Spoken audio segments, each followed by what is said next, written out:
This whole family tradition is a beautiful thing. Gives us an opportunity to talk and discuss life, family, and we cook and make a beautiful sauce at the same time. Yep. Well, as you can see, we've progressed to the olive oil, onion, and garlic process. You're probably asking at what, how much you have to cook them? How much do we have to cook them, Elena? Until they're soft.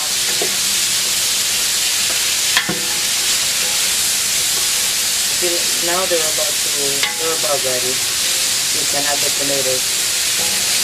So now we are going to add the tomatoes.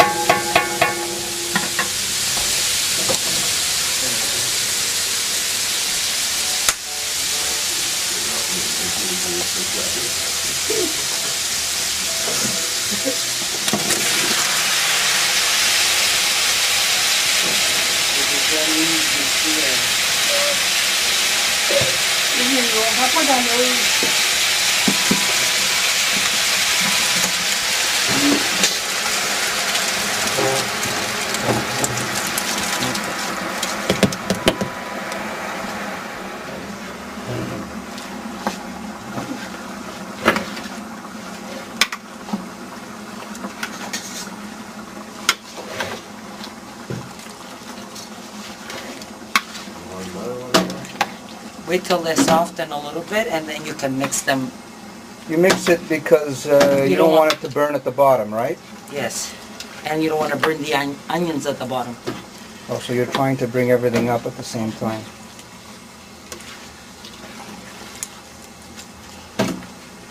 It's like canoeing. Eh? Yeah. Better have strong arms. Got to be a real strong Sicilian woman to do that, let me tell you. Yeah. Mm-hmm. All you men out there wonder about Sicilian women. They're very strong.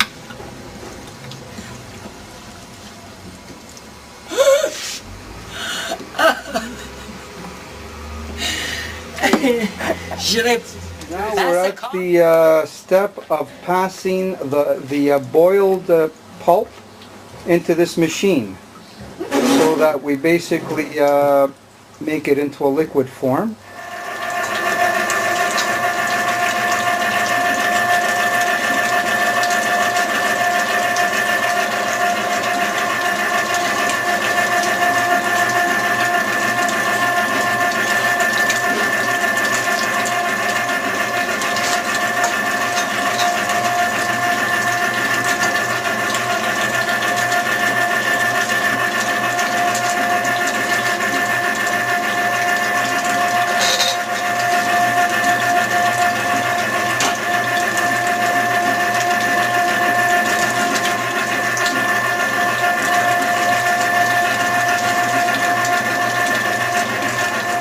basically we're going to add the salt. How much salt are you putting?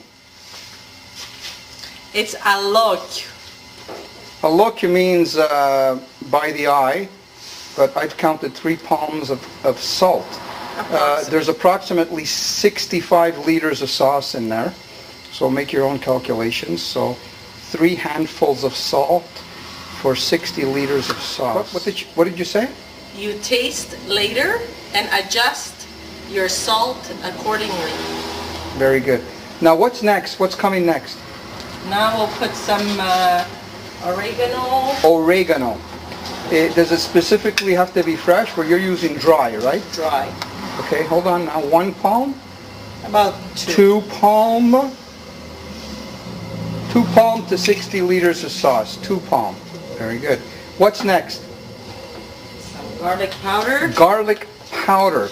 Even though you put fresh garlic, why would you put garlic powder 1 palm? It's a personal taste. If you like it, you put it. If not, 2 palms. So 2 palms, oh my God, lots of garlic in that sauce, eh? So 60 liters of sauce, 2 palms of garlic. Anything else? yes, black pepper. Black pepper. Freshly grounded black pepper. 1 palm. 2 palm for 60 liters of sauce. Unbelievable. This is unbelievable. Anything else? And I put some dry basil. Dry basil's coming. 1 palm. 2 palm. Unbelievable. 60 liters of sauce. Oh, something special is coming. Oh, This is from the garden, fresh from the garden. later.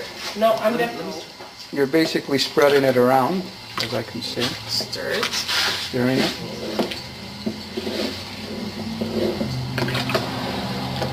And later, when it's almost cooked, then you can add your fresh basil, so it stays more fresh when you jar it. And you can also add fresh basil to your sauce, maybe half an hour before canning, so that way it stays nice and green when it's in your jar. Very good. Put it in the sauce. Yeah, you can put it in the sauce. Beautiful. Excellent. Usually you can put, what, 30 or 40 leaves? Approximately. Okay, great. Some people even like to put it just before they close can. their jar, but I prefer that it boil a little bit. Very good. So now we wait till it boils before we can. Correct. Right. Or to your consistency and thickness. Correct. Very good. So now we're coming to the process where the sauce is boiled. We've gotten the right consistency, and now we start to can. These are mason jars. As soon as you tighten the mason jar, what happens is when the sauce cools, it sort of like compresses, and it stays fresh for a couple of years without refrigeration. This process over here is where we put the cans under blankets, so this way it'll cool very, very slowly. This is also to so that the sauce doesn't go bad. So then basically, once you've waited for the cooling of the tomatoes, I have set up an area in my basement with shelving, and I store the tomato sauce for a year or two. As you can see, I have over 200 jars. Of bruised tomatoes, ones that are way overripe. Go to your CSA, go down the row if you can, and pick the stuff that's on the ground. So, shitty tomatoes, really inexpensive. That's number one. Number two, onions. Number three, garlic, olive oil. Why don't you get something that you can sweeten stuff with, let's say honey, sugar. That's the core, basically, of those 3 items. Vinegar. Okay, so let's start off with barbecue sauce. Take your tomatoes, throw them in the oven. Just chop them up. Don't worry about the skins. Let them roast for a couple of hours, just to get that kind of roasted feeling. Take them out, let them cool. Now, if you want to make the confit, the ketchup, and the barbecue sauce in the same day or two, go ahead and take like as many pans as you can, like 20, 30, 40 pounds, and just keep feeding them into the oven, pulling them out of the oven. Feed them into the oven, pull them out of the oven. And then take all of those roasted tomatoes, you're talking like a big amount, and put them in whatever vessel you can to just keep them fresh for that day and the day after, to create your 3 different things. All right, so let's go barbecue sauce. Take the tomatoes, put them in a vessel, a pot, right? Go ahead and on the side, saute yourself some onions, do a reduction of vinegar. And when I say vinegar, I mean, you know, like simple red wine vinegar. I use cider vinegar actually a lot because I like that flavor. So onions, vinegar, garlic. What kind of herbs do you like? Do you like something that's a little bit more earthy? So you're looking at thyme and rosemary. Make this kind of slaw, right? This whole melange of stuff. Throw it in with the tomatoes. Add a shitload of vinegar, okay? Just a ton of vinegar. Taste it and let it boil down. You want to put other stuff in it? Yeah, sure. Sweeten it up with some sugar, maybe a little honey. You have other flavors you enjoy?